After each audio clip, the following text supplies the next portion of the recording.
When I was young, my father and I bonded over archery.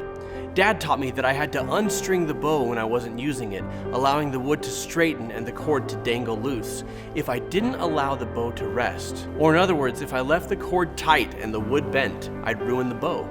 Over time, it would no longer be taut. The wood would splinter and snap while the cord would fray.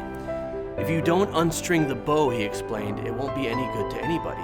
A similar thing happens to us when we dedicate so much energy to the needs of others that we neglect ourselves.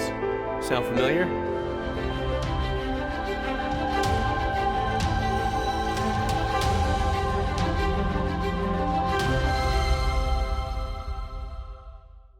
I'm Jonathan Decker, licensed therapist.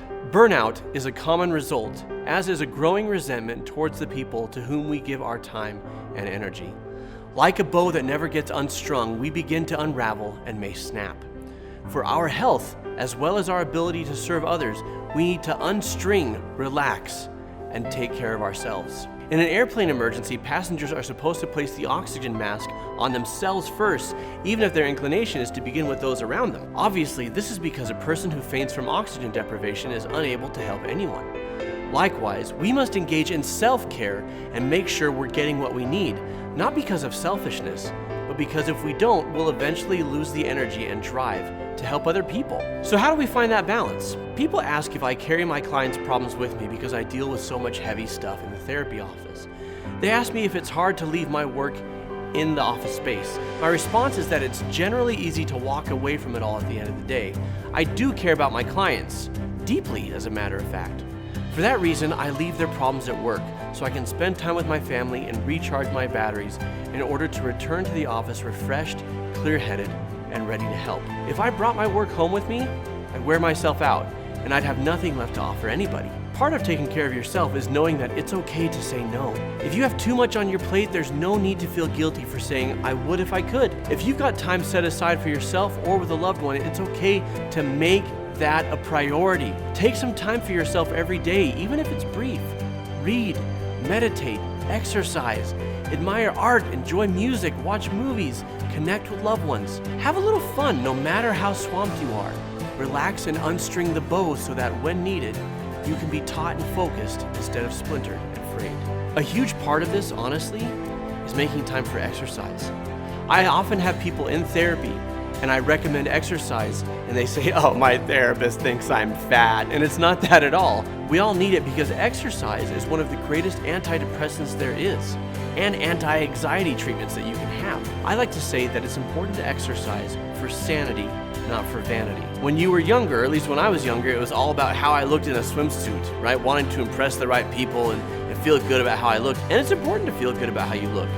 But a lot of people don't exercise because they don't care about that anymore. They figure those days are behind me, I got other fish to fry. But when you exercise for sanity, not for vanity, you realize that by working out, you're usually less stressed, more patient, slower to lose your temper, more focused, happier, and not as resentful of other people making demands on your time. Now, this is true for exercise, all those positive endorphins that are released into your bloodstream. It's also true for making time for your Netflix, making time for your book club, making time to take a nap. If you don't take time for yourself, you will burn out and not be of use to anybody.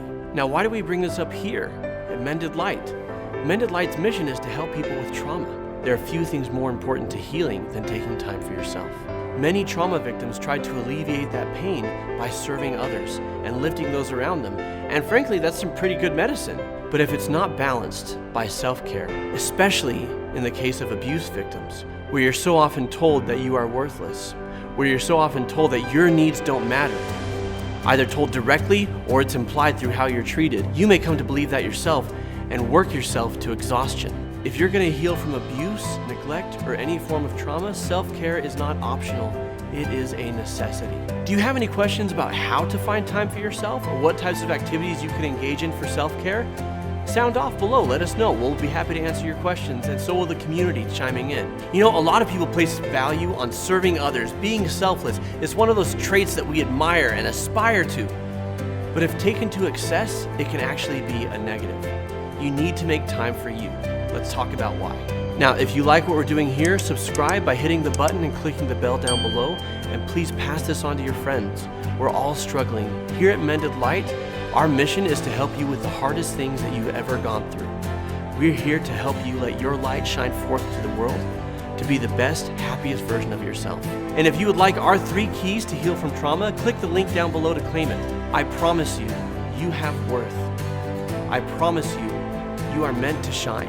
And even if you've been told that your needs don't matter, they do. You cannot take care of the people around you until you take care of yourself.